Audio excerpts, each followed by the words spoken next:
President of the General Assembly, Excellencies and friends. Thank you, Mr. Zane Dangor, the South African Sherpa of G20, for laying out a comprehensive vision of South African presidency of G20, which we fully support.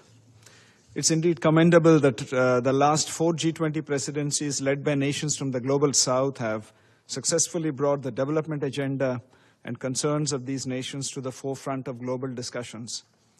In this regard, during India's G20 presidency in 2023, under the theme One Earth, One Family, One Future, we secured impactful outcomes on accelerating progress towards the SDGs, reforming multilateral institutions, promoting green development and lifestyle for environment, advancing technological transformation and digital public infrastructure, and fostering women-led development, and overall ensuring, as you rightly put it, accelerated, inclusive, and resilient growth.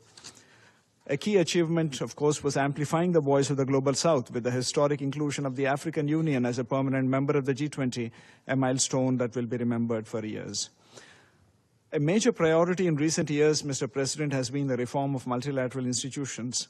The global governance frameworks established after the Second World War no longer reflect today's realities.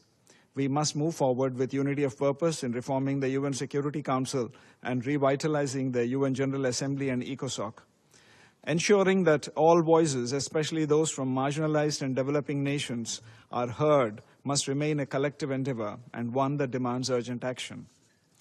The South African G20 presidency has chosen priorities that are highly relevant to the Global South.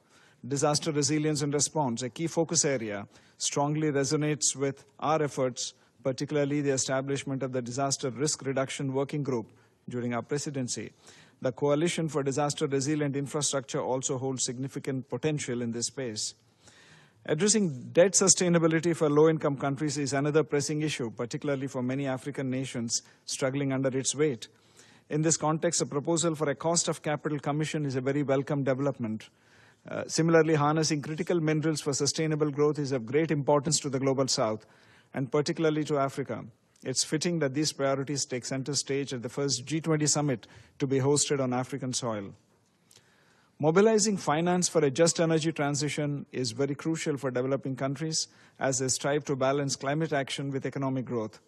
Reforming multilateral development banks and the IMF is very essential to bridge the widening gap in development and climate finance, which currently is estimated at $4 trillion. The independent expert group established during our presidency provided a roadmap for strengthening the MDBs, and this is a vision that must now be implemented quickly.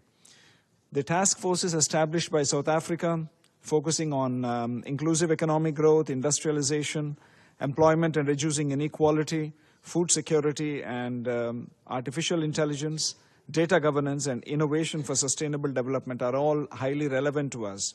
The G20 must strive to deliver meaningful outcomes in these areas. As the G20 completes its first full cycle of presidencies, this is, of course, a very opportune moment for reflection and review, and we are thankful to South Africa for the review process. Strengthening collaboration between the G20 and the United Nations will be instrumental in addressing global challenges such as climate change, poverty, and inequality, while advancing sustainable and inclusive growth. And we thank you, Mr. President, for convening this meeting here. Thank you.